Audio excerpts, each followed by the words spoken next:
Hey y'all, I'm taking a little walk home from the gym right now, and I wanted to make a video because while I was in the gym, I was starting to notice that the past couple of days I've been really hard on myself. Um, I feel like there's a lot of things I'm trying to change, and it's not just happening. I'm still making mistakes that I don't want to be making. And yeah, as a result, I've been pretty hard on myself, probably stressing myself out more than I need to be.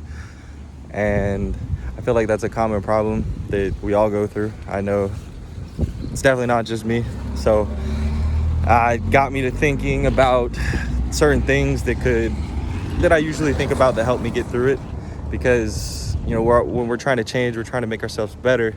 We have that ideal person that we want to be, and when we're not there, it can be frustrating, and we might get stuck just beating ourselves up. But that doesn't really help out when we're trying to get somewhere we want to be. The negativity kind of drowns out the positivity. And I mean, what are we, mental masochists? Do we just like doing this shit to torture ourselves, or are we trying to better ourselves? So because of that, I decided to think of 5 things that can help you and me get through obstacles we're having with our journeys of self-improvement and self-growth. So the first thing for you to remember, and me, everybody, is to be grateful, because you messed up, and sure, you can admit that. That's good. Be grateful for the fact that you're able to be honest with yourself. But just being hard on yourself about it, and it's kind of just counterintuitive, right? So you have to be grateful for the fact that, 1, you care to be better. 2, for the challenge itself, for the struggle, because without the struggle, without the challenge, you're not going to improve. If everything was just easy, then you wouldn't be getting better. And just be grateful in general. Find something. Be grateful for something that you already have done, that you aren't the same person that you were a year ago. Sure, maybe you're making some of the same mistakes, but hopefully you're making them less, or at least you're aware, whereas before you weren't aware.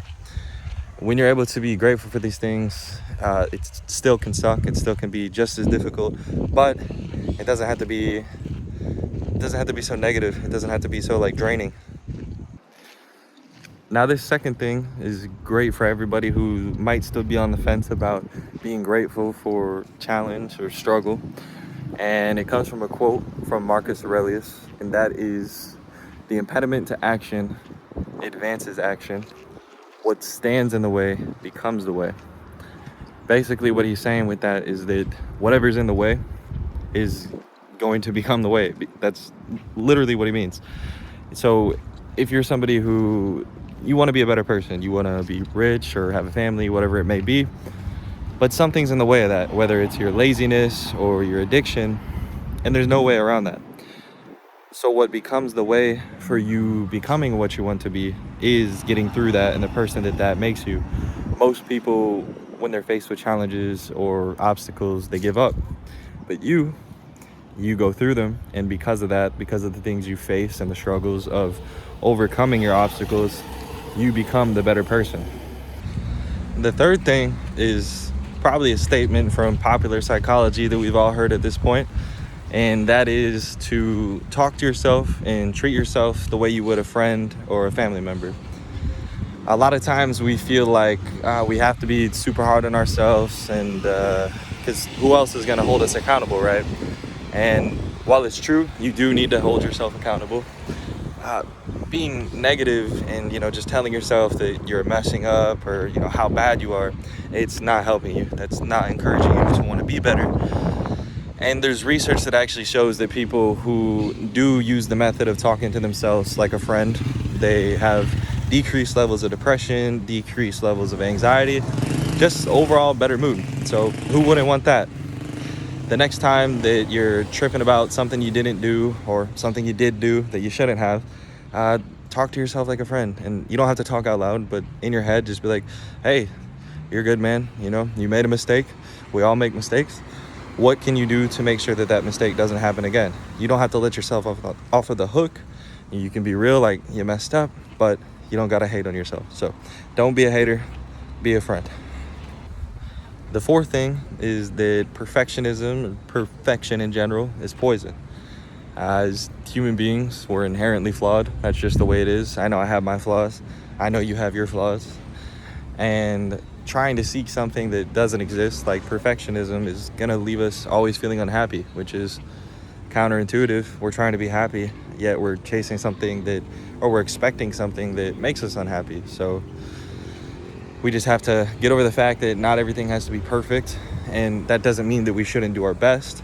We can strive to be perfect, because hopefully that'll make us to do the best that we can, but it shouldn't be the expectation, because it's not real and it's just going to make us unhappy. So again, why are we going to do something if it's making us unhappy?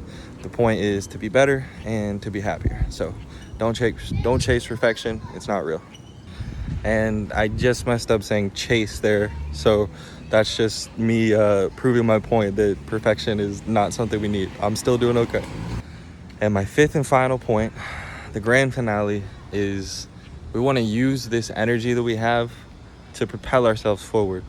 So a lot of these tips and things that I've been saying have been in regards to energy. You know, we don't want to just be full of negative energy, and that's true. But negative energy is a real thing. Positive, negative, it's always going to be there. So we can take the negative energy and use it as fuel to go forward. I know I do this all the time, whether I got rejected from a job or a girl, or I failed in the gym or in boxing. It doesn't feel good. And instead of internalizing it and thinking of all the ways that I could have done better or how inadequate I am, I can use it to be better. Okay, what's the next move? I have this energy in me. I know I want to be better. Let me use that as fuel. Let me use it as momentum to do even better. And that's it. That's all 5. Just keep in mind that you feeling frustrated and not satisfied with how things are is okay. But it shouldn't be something that you're constantly ruminating about or feeling bad about yourself for, because that's not how we want to feel. We want to be better, and we will be better. How can you do that? Take action today. Use one of the tips that I used today. If you're feeling negative about something about yourself or struggling to let go of something that happened, use one of the tips today. Write them all down. Write them on your notes on your phone. And if you're ever feeling this way, use them to get out of that negativity. Use the negativity to go forward and take a positive action today. Appreciate everybody for tuning in, and I'll talk to y'all in the next one.